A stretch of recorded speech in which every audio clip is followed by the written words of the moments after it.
Welcome to the WanderLearn show. I'm your host, Tapon. In this episode, I share my speech that I gave at the inaugural event of the Extraordinary Travel Festival. It was in 2022 in Yerevan, the capital of Armenia.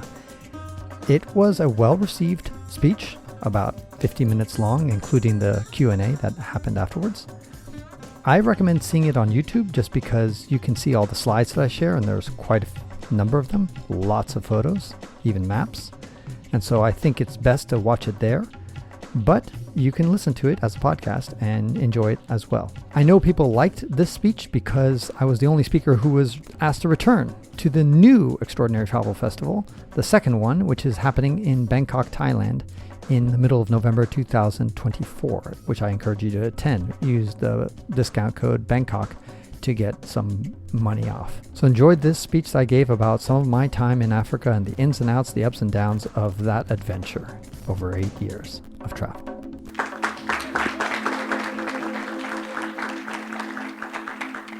One thing that I think we all share in common is that we sometimes look at a map of the world and we say, shit, I have no idea. I've never been in this whole region, right? We've all been in that place at some point in our lives where we haven't been in a certain region. We say, I gotta go there. Well, that was for me, Africa. I had not even been on the continent ever, not even once.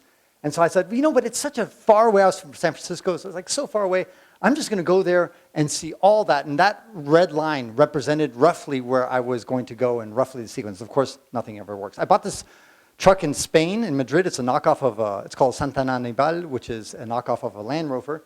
And I basically burnt the boat. In other words, I said, I'm not going to leave this continent until I've traveled to all 54 African countries and really get to know this continent very well. And so for me, crossing the Strait of Gibraltar was a symbolic way to just do a one-way trip until I got there. This is in Guinea-Bissau, just some of the terrain. I traveled across the DRC, lots of mud in the DRC. There's lots of sand, etc. Yeah. Now you wonder why this car didn't make it the whole way. It had some trouble. But it was truly monumental. I got to really know a lot of African mechanics. And they would always tell me, like, I'll have the car ready for you tomorrow. And of course, tomorrow, it's like next week, next month. Sometimes I had to wait for months for the car to be repaired. Eventually, I bought a different car, a Toyota Hilux in Benin.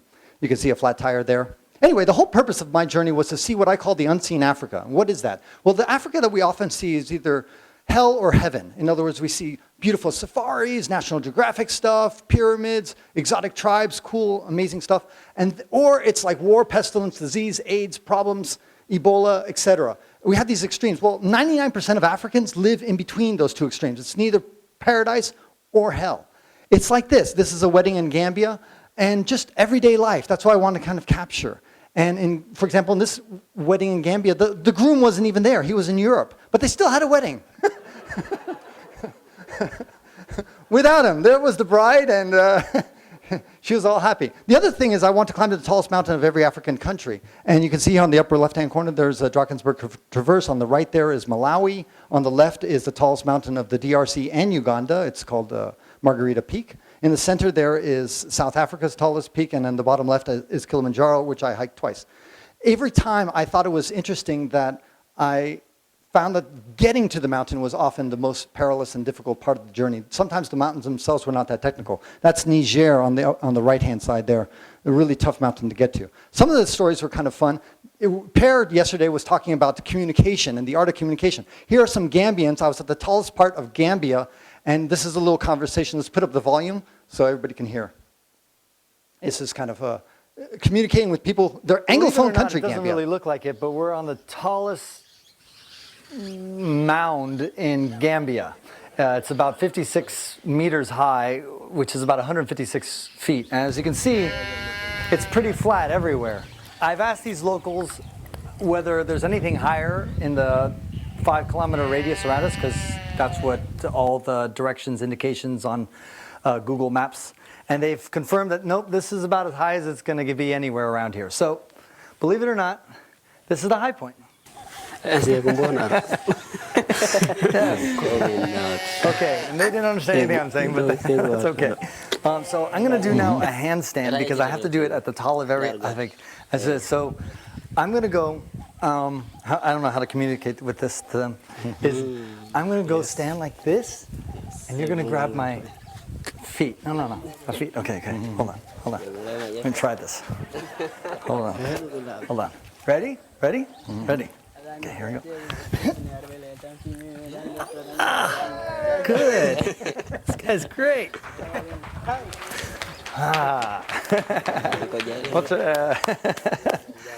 See, that's so you can communicate even when you can't communicate. So I picked up 3,000 hitchhikers along the way. I just wanted to have some company. I guess I'm lonely or something. But for me, it was to get some insight into the culture. One of the things I hate about driving in my own car is that I feel like I'm in a bubble. I love riding in public transportation and get to know the locals. I always talk to the locals next to me. And I said, I don't want to be cursed that way when I go to Africa. I want Africa to come into my car. And so every day I would pick up hitchhikers, people who were just driving with babies. Walking with babies. I would see people who were just carrying a heavy load. I would stop and get them. Sometimes they would flag me down. I'd pick them up. They'd go onto the roof of my car. They would go onto the back of my car. Sometimes I had up to 12 people in my car. And a lot of people will say, isn't that dangerous? Didn't you have problems? I did have 2 minor problems, I might say in the Q&A, but effectively, I never had problems. And why is that? How many people believe in this room, and I'm sure everybody will raise their hand, but most of the people in the world are good? Yes, that's right. And so when you have 4 people in the car, one person's going to be a criminal, they're not going to rob you because the other 3 people are going to help defend you and they're not going to do anything wrong. So just there's safety in numbers. I just bring a lot of people on board. Nothing bad is going to happen to me because I believe that most of the people in the world are good. And that was certainly the case. That's one of the benefits. The other benefit was that when sunset came along, occasionally they would say, where are you staying? I'm like, I have no idea. I'll probably be camping. Well, come over to my house. And then voila, you have insight. You get to hang out with the multi-generational family. You get to hang out with the grandmother, the children, everybody. And you get to know African culture better than anybody else. And so that was yet another benefit. Going to checkpoints also was kind of smoother than in other cases. Because when I got to a checkpoint, the police would say, oh, he's helping out other Africans. He's moving, helping them move around. That's great. And so they're a little bit more easy. They're less likely to ask for a bribe and that kind of stuff. This is in Djibouti. This is in Gabon. This is Cameroon and stuff like that. And one time I remember seeing in Cameroon, this happened to me often, the amount of, this is Gabon. Muddy. This little kid right here, he's so funny. He was just walking on the side of the road without anything in his hands, and I just said, hey, come on board. He couldn't speak any English or any of my languages, and he just came on. I thought he was going to ride a couple of kilometers.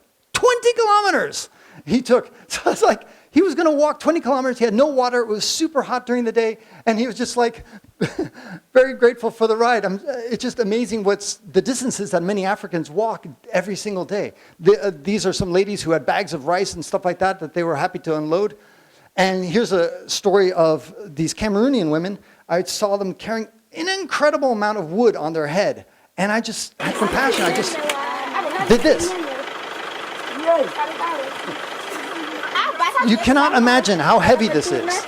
It's incredibly heavy. And then they put this little thing on their head to ease the burden. Just a little pad. And with a baby on the back.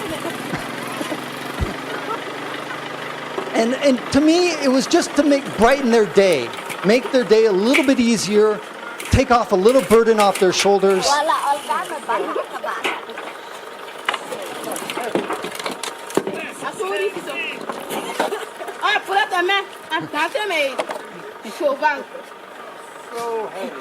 You cannot imagine how heavy that is. And she's doing it with a baby on her fucking back. It's incredible. God, this thing is heavy.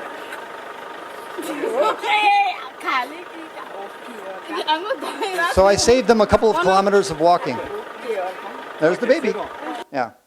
Amazing. Just everyday life in Africa. And also, we talked a little bit about safety. A lot of times I thought it was interesting. I'd get to a checkpoint and they would say, hey, can we put one of our military people in here? He's got to go to the next checkpoint. I was like, sure, great, extra protection. So, sometimes they would ride alone. Sometimes they bring their weapons. Sometimes they even brought their mother. You can see this guy, he brought his mother in the back seat. And these guys the next guys are from Mauritania, right here. And if I'm picking up hitchhikers, the hitchhiker, if he's a bad guy, he's definitely not going to do anything when I've got these guys in the car. This is Niger. Actually, I broke down in the middle of the Tenere Desert, and I got hitched about 300 miles. They dragged my car, 300 kilometers, sorry, and here once again. So great experiences as a wonderful way to get insight into everyday African culture, everyday African life. And that was one of the purposes of my journey, to really sink my teeth into this continent for 5 years. And eventually I would go back and spend another 3 years. And I really felt that I was trying to get the nuance of what's the difference between Guinea, Guinea-Bissau, and Equatorial Guinea, right? 3 countries. But how are they different? This is one of my more unusual passengers, a goat. Okay, so just to summarize that little story is, the benefits to me is the cultural insights, of course, the safety that you get. Oh, I forgot to mention that they help dig, right? So if you get stuck in the mud or stuck in the sand, you got extra hands to help you get out of that point. And sometimes they even give you some tips. Some woman gave me a bag of peanuts as a thank you. So really a wonderful experience in having those 3,000 hitchhikers. Now Rejoice. Rejoice is the name of the woman who would become my wife. I met lots of people in Africa, lots of women in Africa, and I used the Badu app, which is kind of like Tinder, and I met, when I was in Yaoundé, the capital of Cameroon, I met Rejoice. And I just thought, okay, just another person, whatever. But in the end, I really connected with her very well. Now, she has a fascinating story. She was an orphan at the age of 14. She grew up. She wasn't even sure where she was born, in what country she was born, but it was in like Boko Haram territory, so either northern Cameroon, Chad, or Nigeria, in Borno State. She escaped female genital mutilation. She ran to another country to escape from it. She was supposed to be married at the age of 12. She converted from Islam to become an apostate and became a Christian. She got threatened to death. I gave a whole TEDx talks. If you search for my Black Sheep TEDx talk, I talk a lot more about her. And her story is absolutely remarkable. And I said, hey, why don't we go for a romantic camping holiday? So there we were, there's our mosquito net, and this is what we would do. I drove her to the romantic destinations of Congo, Central African Republic, and Nigeria. And this is when we were driving across Nigeria. The guy on the far right is a police officer. I picked him up in Lagos, and we drove all across Nigeria, all the way to Cameroon, through southern Nigeria. And he facilitated, Nigeria's got a ton of checkpoints, and he facilitated all those journeys along the way. And Rejoice was just incredibly strong also, so I wanted to test her mettle. And so we went up to the tallest mountain of Cameroon, which is Mount Cameroon, I think. It's 4,100 meters. And she never really hiked at all in her life, but she got there before I did to the summit. Just an incredible, fierce, strong woman that really inspired me. And so eventually we would get married in Zambia, actually. That's another long story. Here she is on the top of Death Mountain, which is the tallest mountain of Nigeria. And she, again, got there sooner than me and met a shepherd at the top. And that was incredible as well. And the wonderful thing is I got insight into African culture through her lens, because she's an African, and she would go to 32 countries with me and get that visibility and get that understanding. The guy in blue is her brother. She hadn't seen him. Again, they were orphans. And so they hadn't seen each other for 10 years because he was stuck in Boko Haram territory. By the way, Rejoice lived with a suicide bomber who blew himself up right outside her house. So very different existence than most people. She grew up without electricity, running water, or anything like that.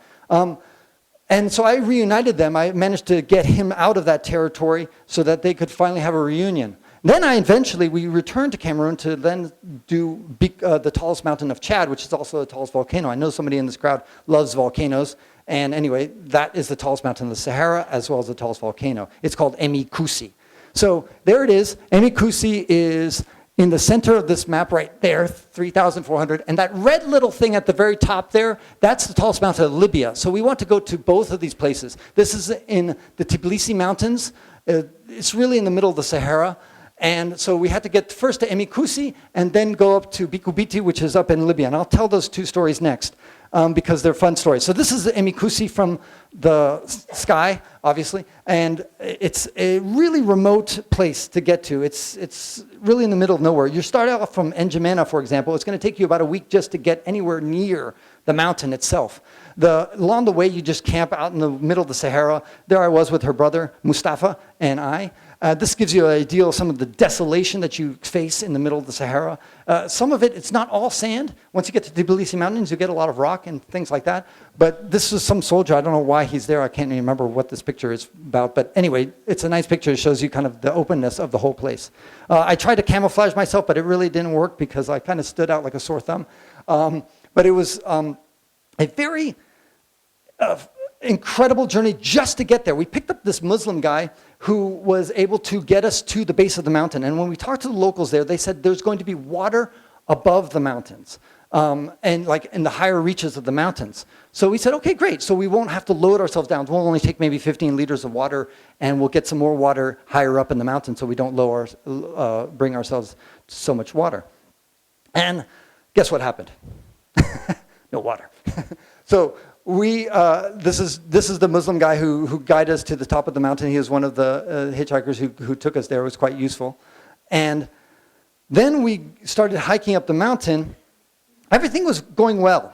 I thought, and Mustafa, by the way, had never been on a hill. I mean, he grew up in Boko Haram territory in Borno State, which is flat as a pancake. There's really not much there. But so he borrowed some of my hiking clothes, and we decided, at this point, Rejoice already had a fair amount of experience. She had already been to at least a dozen peaks, if not more, in Africa. So she had already been accustomed to it, but he had not. Anyway, so here we go. At one point, we had run out of water. We were running low on water. We only had about a liter left. So we saw down on the deep valley, there was some green, patches of green. So I said, okay, there might be water down there. Mustafa and I will go down to that valley. Rejoice, you save your energy. She hadn't drunk anything. It was around 2 p.m. in the afternoon, quite hot during the day. And I said, just keep walking to the base of the mountain, near the summit, and we'll just meet over there, I pointed. And so Mustafa and I went down to go look for water. It took us a couple of hours, and no water. Sucks. So we had to walk all the way back up and meet Rejoice at the meeting point, and she was not there. So I was like, shit. And at that point, Mustafa literally was on the ground like this, just completely collapsing. He says, I cannot go any further. He was just on the ground. He's just like, Francis, I'm too tired. I was like, okay, no problem. Just stay here. I'm going to GPS your coordinates, and I'm going to go to the summit by myself, and I'll come back in roughly an hour. Just stay here. Don't fucking move. And he said, okay. So I went up to the summit. Rejoice wasn't there. I thought she might be. Came back down. Mustafa wasn't there.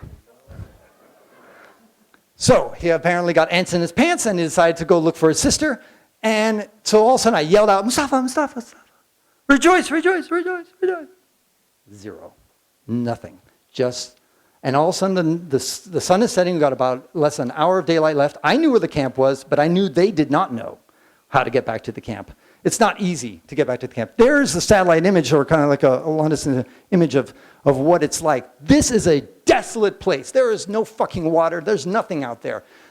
And Rejoice and Mustafa were apart, sleeping by themselves. And I was going to the camp by myself. There was nobody there. I took 2 sleeping bags. I was shivering in 2 sleeping bags. That's how cold it gets at 3,000 meters in the Sahara Desert around March 1st. And I really panicked, but there was really nothing I could do. I had an SOS beacon, but it doesn't matter because I know that there's no way the Chadians will come in time to save them. And I knew the next day, none of us had water. I had just a tiny, tiny bit left. There was no way. I had to find them the next morning, assuming they even survived the night. And it turns out Mustafa had survived the night, and I went there, and I was terrified because I thought that I was going to lose both of them. And somehow, at around 8 in the morning, I found Mustafa, and around 9 in the morning, I found Rejoice. Whew! It was a very, very tough. I've been in bad situations, but at least it's me by myself. I don't have to worry about other people. These are GPS tracks. There you can see us at the summit, the GPS tracks, and this is our way off to Libya as we go there. And in some ways, you might say we're fucking stupid because what the hell are we thinking? To like go to Pico Bet, which is the tallest mountain in Libya, right on the Chad border? To be doing that after we nearly died? This is a much tougher mountain. The Libyan mountain is a lot harder than the one in Chad. What the hell are we thinking going up to Bikku Bitti? Well, we weren't thinking much. But I was thinking that, at least we learned our lesson. We were taking mountains seriously. Mustafa started to respect, when I say don't fucking move, I mean don't fucking move. So there, the number one, that's where the tallest mountain in Libya is. It's just on the other side of the border. And the way there is just incredible. I mean, this is all the visions you have of the desolation of the Sahara Desert. There's one place that's not even on the map, Turco. It's the last place where I could get some water. It's a little tiny oasis that's not even on the map. And I just had talked to locals and found out about it. I got about about 100 liters of diesel fuel, and I put about another 100 to 20 liters of water on the back of my truck. We would get stuck occasionally. Thank God Mustafa was there because he's so damn strong, and he would allow us to get unstuck. But we were by ourselves. And this is a time when Libya is under civil war, and we were crossing the border. We don't have a visa. We had nothing. We just went there and hoped that no authority would get us. Of course, we even hoped less that any kind of bandits or any people like that would come and assault us. Then we get to what I call the Al-Qaeda training camp. This is near the base of the mountain. And we see this barrier there. And I tell Mustafa, raise the barrier so we can go through, because that was the way to get to the tallest point. And I was quite nervous at this time. I was thinking to myself, this is a great hideout place for Al-Qaeda or, extremists to be hiding out in. But, it's on the way to the tallest mountain. So we did meet one guy. We saw about 5 homes out there in the middle of nowhere, only one human being. And I told him, I just pointed to my eyes and I pointed to my car. I said, hey, look after my car. And he's like, okay. Because we're going to be going on a 3-day journey to the tallest mountain on foot.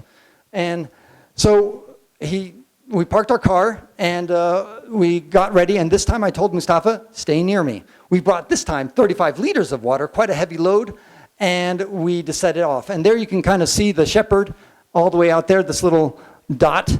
And this is just we're leaving and we're climbing up this little hill. It was quite hot during the day. This is the beginning of March, but cold at night. And classic Sahara temperature like that. And then after you go up and over this kind of rise and this hill, you descend down into this valley. And it's incredible. You feel so small. You've got these towering cliffs all around you, this incredible place where lush water used to pour through these rocks. You can see down here in the lower left-hand corner, just to give you a scale, this is Mustafa, just to give you an idea of how big this place feels like. And you're just there all by yourself. And it's just, there's nobody around you for hundreds and hundreds and hundreds of kilometers, except for that shepherd guy. Really, you get a sense of just the isolation. And it's a very, very inhospitable environment. Just to give you a sense of it, there's a dead animal. This is an antelope dried up from the conditions. We camped relatively near this animal, and it was the last place that next time we'd have to climb up out of that canyon. We climbed out of that canyon, and the next morning, we got to this kind of plateau. This is the first of 2 plateaus, and Mustafa would never leave that far from me. He was always within eyesight of me. Then we would make these stacks of rocks, these cairns, in order to indicate where we had gone. Even though we had GPS, I was afraid that the GPS might fail, so I would just make a stack of rocks to kind of leave some breadcrumbs so that we could find our way back if we somehow got lost. Which, if we did get lost in that place, we're really complete goners. This is Rejoice's shoes. Long story, but you can see they're held together by duct tape. And her shoes were completely destroyed. A long story, we just never had a chance to buy her some good new shoes. And so there she was, hiking one of the hardest hikes in her life with duct-taped shoes. This gives you an idea of the water that would go through. It's incredible, the pools of water that used to flow through here. Now look at it, she's holding onto this sandstone, gripping onto the slippery surface. If she falls, she's not going to die, but she could easily break her ankle. And she would be completely screwed if that happened. So we'd have to be very tenuous. I always told people, be careful where you walk. Don't twist your ankle, because we can really get fucked if we do that. We try to avoid as much as possible the sun, but of course sometimes you're just exposed. And one of us or 2 of us had umbrellas to help protect against that. There, again, there's another place near where we camped. This was near the end of the day.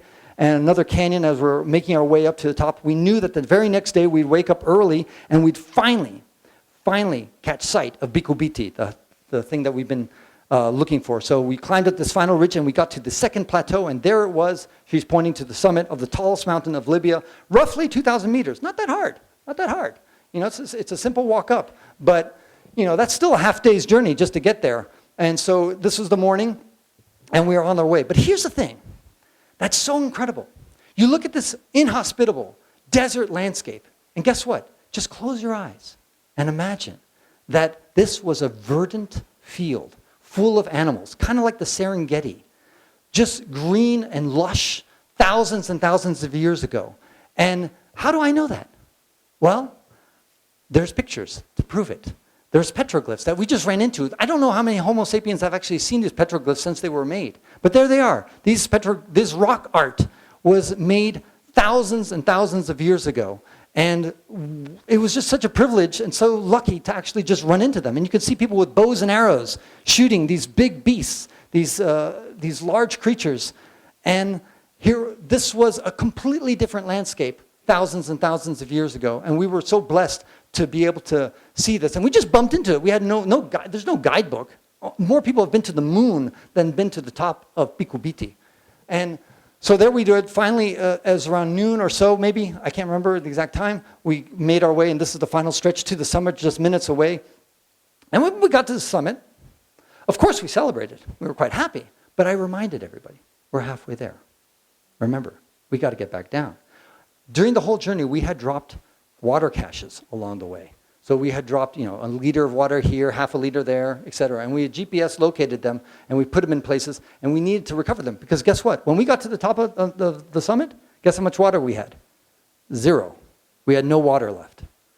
We didn't have to panic because I knew that we had just left a breadcrumb trail of water that we could just recover on the way back, but we had to find them. The good news is that we did find almost all the water caches on the way back. I think we missed one.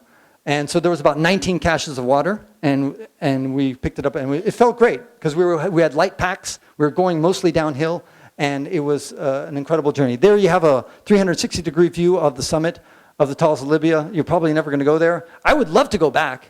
It was one of the most spectacular journeys I've ever done. It's certainly the hardest mountain in many ways to climb in Africa. But that really kind of, I think, taught Mustafa and Rejoice, but especially Mustafa, a certain amount of resilience. And it really changes your life when you go up these mountains that are hard. Whenever you push yourself to do hard things, it really can transform you in many ways. And to me, that was one of the blessings. Now, I'm going to share with you a couple of other mountains, and one of them will be a failure. I climbed 50 of the 54 African countries. There's 4 I didn't do. One was Tunisia, one was Eritrea, one was Djibouti, and the 4th one was Sudan. I'll get into that. But there you see the GPS waypoints from Emi Koussi all the way up to Libya. And then when we came back the other way, we took a slightly different way. And here we are coming in. This is the Libyan border. Everything north of here is Libya. The GPS points right up to Bikku Bitti. And we'll take in one more zoom-in picture here, and you'll see the actual trail, our footsteps. So those long stretches is where the car, and then we went on foot this way. It was about 3-day journey, and I can't remember, it was about 30 miles or about 40, 50 kilometers one way, something like that, maybe more. Anyway, so now we'll talk about South Sudan's tallest peak, which is 3,100 meters. This was back in 2017 or so, 16. Sudan was still under its civil war. There it is. But this picture is taken in Uganda. I was coming in from the Ugandan side because I couldn't get a visa. When I went to the ambassador, or it was consul of South Sudan, he said, sorry, I can't give you a visa. I'm like, why not? He says, we're in civil war. There's too much danger. I don't want you to drive across Sudan. So I said, okay. So luckily, the tallest mountain of South Sudan is near the Ugandan border. So we went to this little village that's right next to the mountain. I met a priest who's very nice, and he said, okay, well, I think you just need to talk to the authorities. And I talked to the police quickly, and he said, yeah, no problem, go for it. So I said, great. So I said, let me get a guide up, because I was worried, because where do bad guys live during civil wars?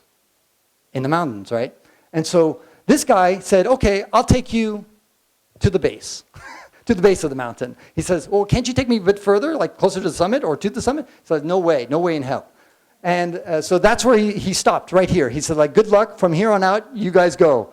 I met one hermit a few hundred meters higher, and I talked to the hermit, and he's like, no, I don't want to go, it's too dangerous. I'm like, great. Locals don't want to go, and here we are, Rejoice and I, going across this landscape. And so our plan was, there's a lot more vegetation in the tallest mountains of South Sudan. The plan was, Rejoice would be ahead of me by a few meters, and if she bumped into somebody around the corner, I would take my backpack, which had a lot of valuables, and throw it into the bushes. So at least they would just steal her backpack, And there we are, finally on the summit. We were quite nervous. We had to camp one night in this mountain. And finally we get to the top where the vegetation kind of dissipated and we could celebrate. But once again, we knew that we were at the halfway point. We had to get back and not have any trouble on the way.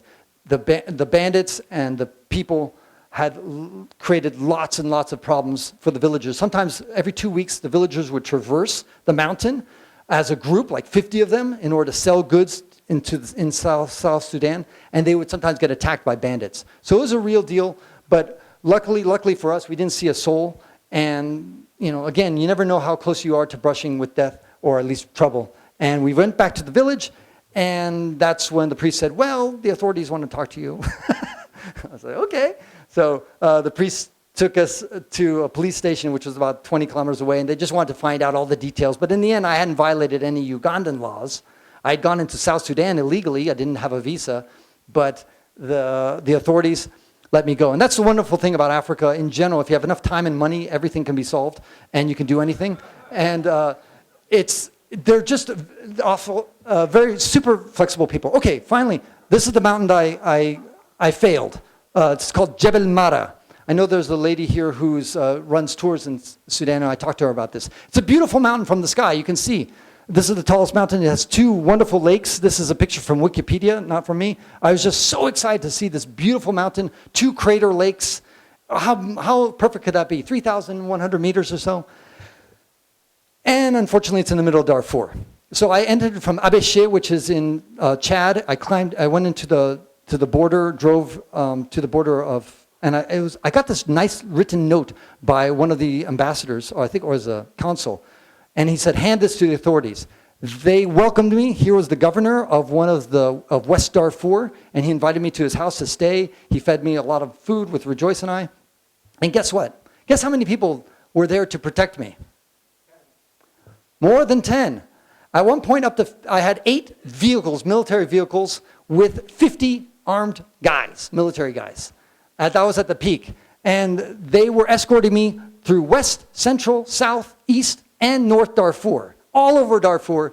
We were crossing near Jebel Marra, and it was just crazy. I mean, during those situations, you don't know, should I feel safe or should I feel scared? What did these guys know that I don't know? They even have fucking rocket launchers, guys. Rocket launchers. I was like, what are they expecting? You'll see later a picture of that. But anyway, it was an incredible experience because here we would sit in a cafe and there's this huge machine gun in the background. We'd be, eating some food, pull aside on a cafe, and everybody would look at Rejoice and I, especially me because I was the white guy. It was just incredible that it was such a farcical scene. And unfortunately, they would not, despite all my begging and pleading, to let me up to the top of Jebel Marra. I'm like, dude, we've got 50 fucking guys with guns. What are they going to do? We can make it up to the top of the mountain. There's the rocket launchers. Look at that. Rocket launchers. I'm like, we can make it up to the top of the mountain together as a team. We can make it. But no, they didn't want to. So I got within 20 kilometers of that mountain. And the other 3 mountains that I had mentioned, the other 3 countries that I was not able to get up to the top of the tallest mountain, was the same thing, military reasons. There's military insecurity, and things like that. There you see the tallest mountain. I'm pointing a red arrow to the tallest mountain on the topographical map. And you can see the blue are my GPS points as I get within 20 kilometers of the summit. And went through all these little small towns and villages along the way. Down in the south there is a town called, I think Nyala is the name of the town. And it was kind of funny. We got there, and I would think that that's the most dangerous place to be because there would be a lot of people who could kidnap us or cause any trouble. But no, they let us have pizza just on the side of the road by ourselves. There was no armed protection or anything like that. And we stayed at a hotel. It was crazy. The Sudanese hospitality is the #1 country in maybe the world, but certainly in Africa. It was just incredible. This is one of the sergeants. They got stuck in the sand. We'd help them out. There was always a challenge going through Darfur. The hospitality was just remarkable. I remember when we got to Al-Fashir, which is in the north, I was almost out. They put me in a nice hotel. I was like, can we find a cheaper hotel? I said, this is like $90 a night. He said, don't worry, we'll pay for it. In fact, they paid for everything. In other words, the whole trip was funded by the Sudanese government, which made me feel very guilty because I was like, I didn't ask for this. I was willing to drive through Darfur alone, but they insisted that they had this, but they didn't charge me a dime. And that's just Sudanese hospitality for you to a T. So absolutely incredible. And these are my GPS points. You can go to a certain website, and I have it here in case you need it, that just shows you my GPS tracks all over the continent during those 5 years.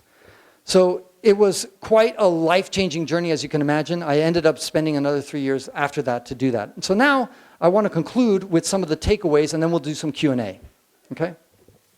So to me, the number one takeaway is to interact with when you travel. You know, one of the problems I have with Europe is that they have so many fucking beautiful buildings that you don't want to talk to anybody. You just want to sit there and take pictures, and everything's so beautiful. Many other parts of the world, including Africa, they don't have as many of these architectural marvels. They do have some, or these natural marvels, but inevitably it forces you, or it should force you, to talk with the people. And that's why I picked up 3,000 Hitchhikers. That's why I want to interact with these people. Because when you think about it, that's some of your best travel stories and best travel memories. Think about it when you're meeting with some Italians, or you're meeting with some people from Mongolia or whatever, and you're talking with them on a day-to-day basis. It's because you interacted with them. And that's what I really, really encourage you to do. Even if, and Per talked about that yesterday, about the beauty of language and of having that connection. Learning a few phrases in the language to establish that connection. That makes a huge, huge difference, and really is important to enriching your travel experience. That's number one. Number two, spontaneity. I think it's important to have a plan and have a structured plan, but not in Africa. Africa, there's an expression, TIA, this is Africa. Just deal with it. And the other one in West Africa, they call it Wawa. I got Wawa'd. What does Wawa mean? Wawa is West Africa wins again. And it has a wonderful way of thwarting all your wonderful plans. So don't make great plans.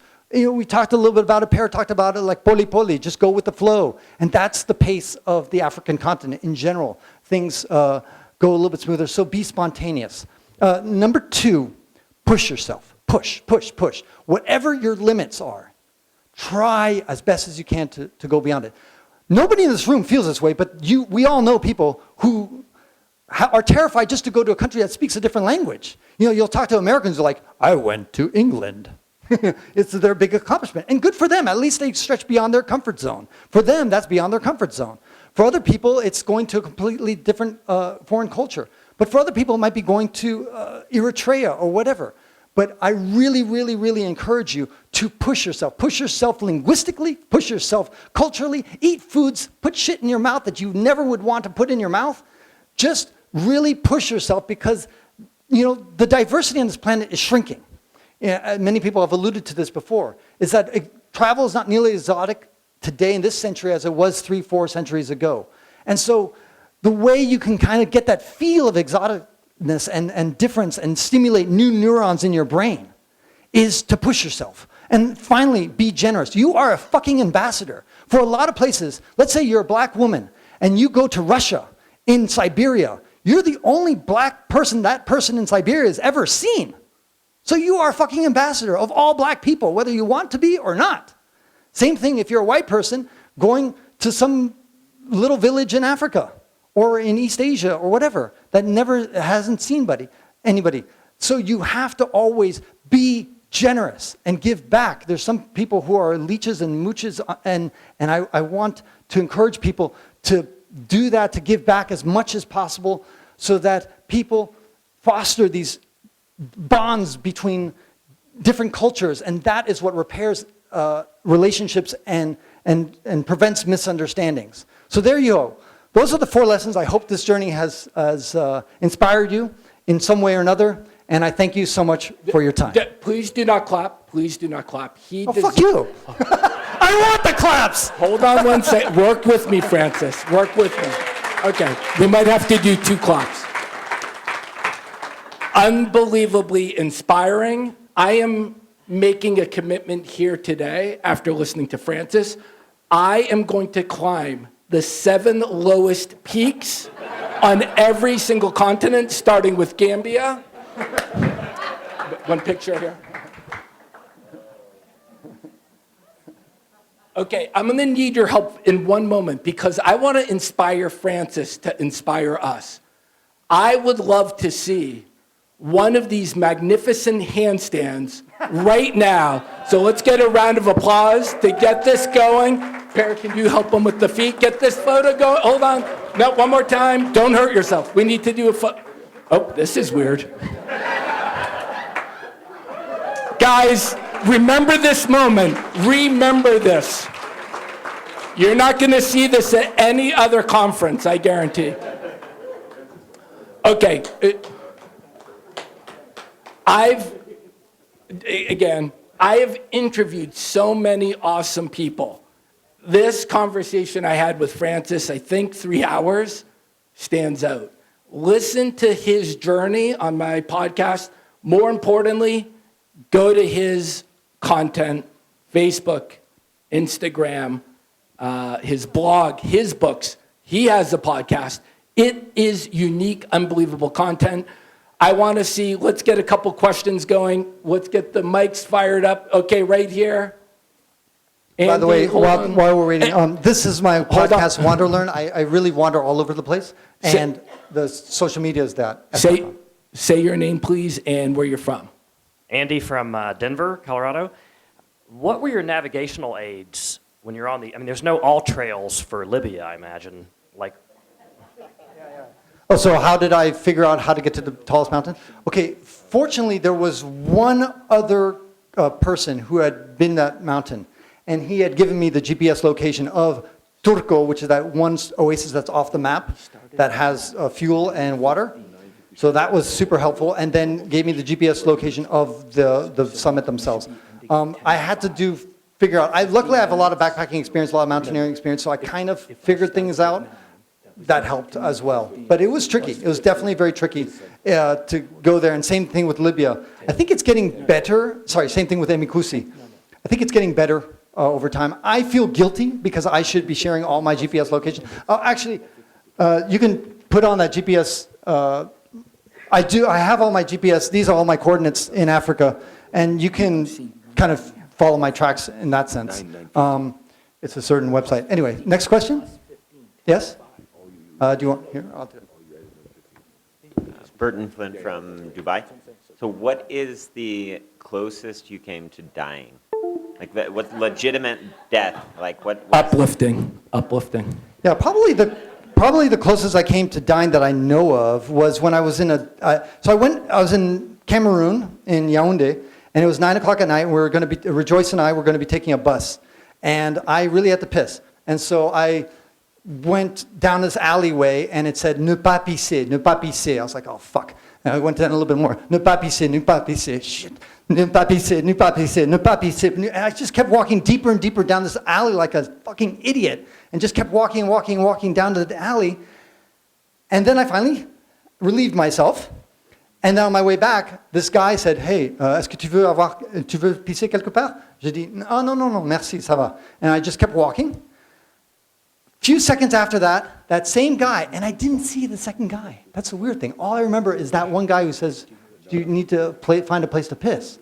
And suddenly he came from behind and he started strangling me. He just put me in a lock. And I've never been strangled before. Anybody here been strangled? It's a weird thing because I know this sounds silly, but I didn't have thought about it. You can't breathe and you can't talk. It's just a weird sensation to not, we're so used to breathing, right? It's just this thing. And like, I can't scream, I can't yell, I can't do anything. It's really a bizarre sensation to be strangled. And all of a sudden and then meanwhile, this guy that I hadn't seen, the second guy, he started going through my pockets. And I had my cell phone in my left-hand pocket and my wallet in my right hand, and I had my money belt with thousands of dollars and all my stuff. So he immediately got the wallet, but then I started protecting my cell phone. So I was in a position where I had to hold my cell phone with two of my hands because he was really using both of his hands to try to rip the cell phone out. And he eventually got it out of my pocket, but then I put the cell phone in between my legs. Meanwhile, this guy was choking me to death, and I couldn't breathe. And this is, seconds were going by, and I'm exerting a lot of energy, and I need oxygen to keep fighting. And I just kept holding the cell phone in between my legs. And finally, I did a monumental push to just, twist my way out of his grasp just enough so I could scream. I yelled, and then fortunately within 10 seconds or something like that, 5-10 seconds, this guy, just one guy, showed up down the alleyway like to check out what was going on. And immediately the two bandits fled with my wallet that had $10 in it and no ID. That's it. Because all my real money was in my money belt, my passport and all that stuff was in my money belt. And I still had my phone. But that was probably the closest I got to death. And in retrospect, of course, I was a fucking idiot for having fought him off. I mean, these guys could have easily had a knife. They could have, slit my throat. They could have cut me up. But fight or flight just takes over, and I decided to fight. And somehow I sort of kind of won. And these are two big guys, and they're young, strong boys, but somehow I managed out of that. Next question. Is a question there? Hi, my name is Jim. I'm from USA. No offense here, but I'm wondering, given you had just met Rejoice and a brother not long before all this, and given the pictures and things, how was it that you kind of convinced them that what you were doing was not a little bit insane? Yeah. Great question. No, it's not offensive at all. It's a legitimate question. And I certainly felt a tremendous guilt during Emi Koussi in that Chad Mountain when, especially for Mustafa. Rejoice, I didn't feel as bad because I kind of eased her into it. I mean, like I mentioned at the beginning, the very first mountain we did was a 4,100 meter mountain, and she did that. We had a guide and all that kind of stuff, and so she had proven herself. By that time, when we got to those mountains in Libya and Chad, she had already done about 20 mountains or so, and those are tough. She had also walked across Madagascar with me, and so that's a 4-month journey. It's 3,000 kilometers through a lot of, I called it Madagascar because there's so much mud in certain parts of Madagascar. So she was pretty hardened at that point and pretty tough, but Mustafa was not. And I thought, he's a young, strong guy in his early 20s. He should be able to do this, especially with him. Where I miscalculated is that I just didn't think he was going to leave me when I told him not to leave. But you're right, it was irresponsible on my part to take Mustafa in retrospect. But on the other hand, the flip side, they might say, well, we've lived with Boko Haram. Mustafa was nearly killed by Boko Haram 4 times. He had bullets flying by him many times. Rejoice had some really close calls as well. So they grew up in a very, very tough environment. And so in some ways, they were more prepared than me in certain sense as far as dealing with dangerous situations. Yes, next question. Okay, the question was, how much time did I spend with bureaucracy? Bureaucracy was the worst thing about Africa. It's the borders, especially going overland. And there's several countries, about 5 countries at the time at least, that required you to get your visa from your home country. And that really complicates situations because I didn't want to leave the continent. And so that made, the bureaucracy is the worst part about Africa, just the tediousness of getting visas and things like that. It's certainly the worst. And there was quite a bit of that, especially at the border. Border crossings, especially when you have a car, it complicates things because they want to inspect the car, they want to check customs, all this other stuff. It would take me many hours for every single African border. Sometimes it took me 7 hours to cross the border. It was a real pain in the ass. Getting visas sometimes would take months to get a visa, and I would be stuck in a country, things like that. As far as the second question was...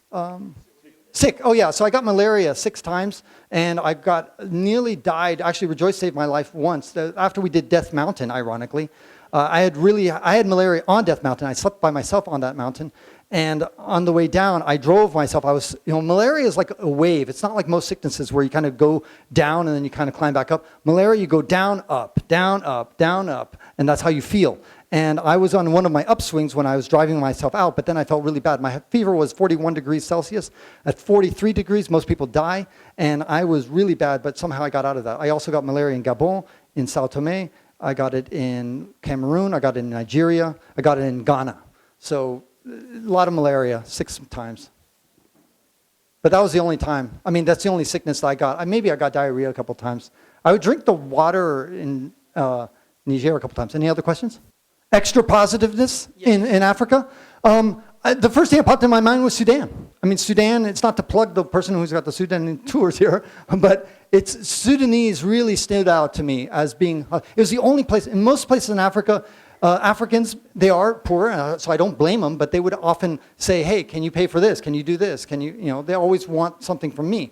But in Sudan, I could not pay for a meal or a coffee or a drink or something like that. They just always were like, no, no, no, I got this, I got this. It was and the level, and it goes beyond that, but so many different ways. The Sudanese really stood out to me in my experience in Africa as being extraordinary in that sense. And I think it's great because they have more pyramids than Egypt.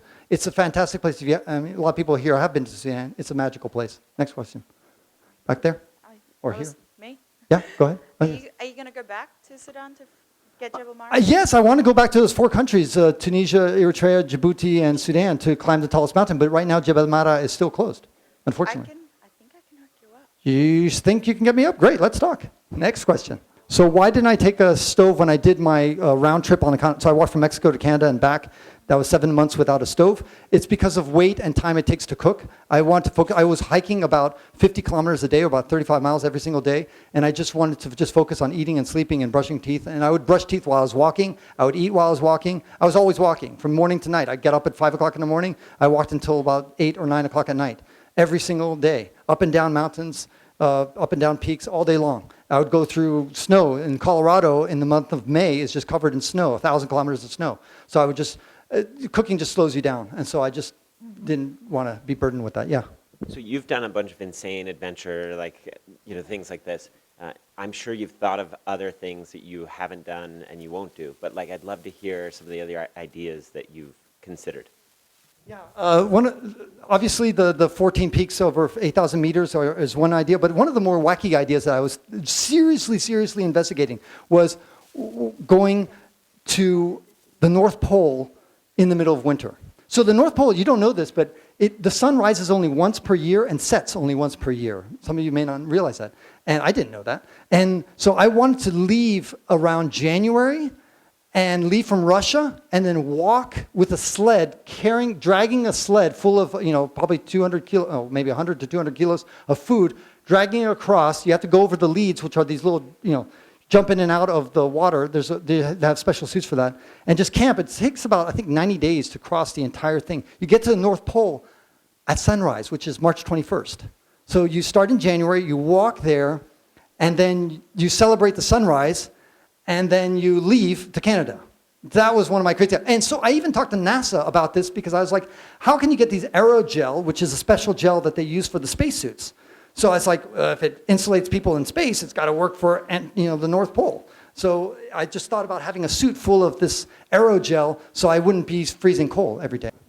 This is Charles, and this is awkward. Okay. I'm from the United States. Were any of the hitchhikers scared of you? Yeah.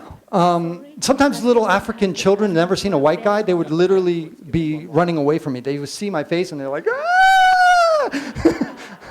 So, yeah, there was that. But yeah, that was probably the only time. And by the way, a lot of people ask you if I've ever been robbed. So Rejoice got a habit of putting her purse in the back seat. And so twice, these Africans, one in the DRC and one in Rwanda, they actually pilfered her purse, but each time we caught them. And one time I felt bad because it was a guy who had a limp, and he was my guide, and he was stealing from us. And so I took him. I felt guilty about doing this, but at the time I was fucking pissed. I just left him in the middle of nowhere, and I said, get out and give me my money back and leave, goodbye, and I just left him. It's cruel, I know, but I was so fucking fed up. Wawa.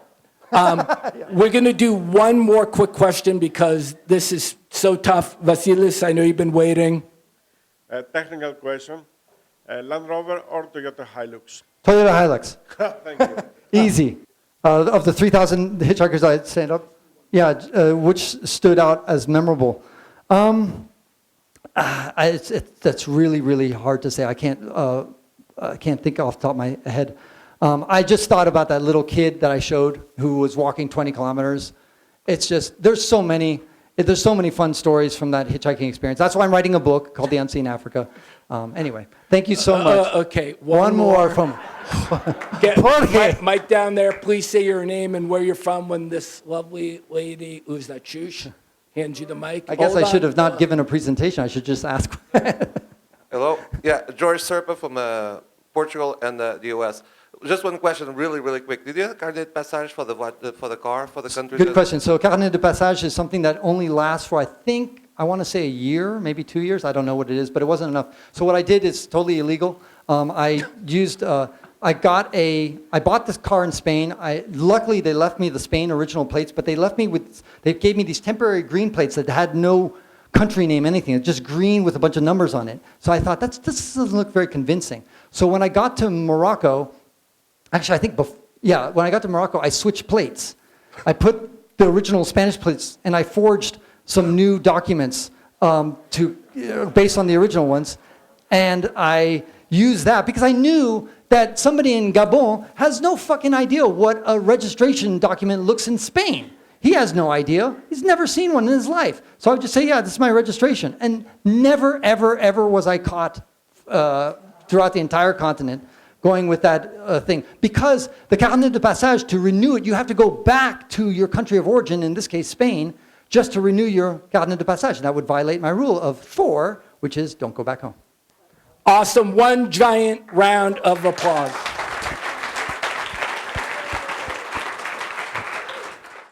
And that ends this episode of the WanderLearn podcast, where we explore travel, technology, and transformation. If you'd like to see the show notes with links to what we've talked about, go to wanderlearn.com and click on this episode. If you'd like to connect with me, just remember Tapon. That's my first initial and my last name. Tapon is always my social media username. My website is ftapon.com. Do you want to leave me an anonymous voicemail where you can make a comment or ask a question? Then go to speakpipe.com/ftapon. Furthermore, if you'd like to get rewarded for supporting my projects, then go to patreon.com/ftapon. That's where you can pick up some remarkable rewards for as little as $2 a month. Now, 5 quick favors. Number 1, subscribe to the WanderLearn podcast. 2, download it. 3, share it. 4, review it. And 5, sign up for my newsletter at wanderlearn.com. Our theme music was composed by Eric Stratman. This is Francis Tapon, encouraging you to wander and learn.